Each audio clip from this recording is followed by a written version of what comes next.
Hello guys, ayun dumating na ang aming order from iHerb. Ito po ang box niya. Okay, yan. Mabilis ang video, inilive ko to pero saglit lang. So, ayan, ipapakita ko ulit sa inyo ang aming mga on-order. Meron kaming vitamin C, brightening, vitamin C. Meron kaming retinol advance, firming cream, dalawa.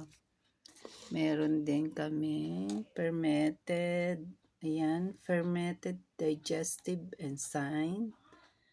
At meron din vitamins for men, alive, and collagen for women.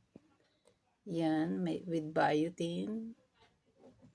And meron din kaming body slim, cinnamon flavor, and cranberry flavor. So, yan lang po at maraming salamat sa mga nanood. Thank you.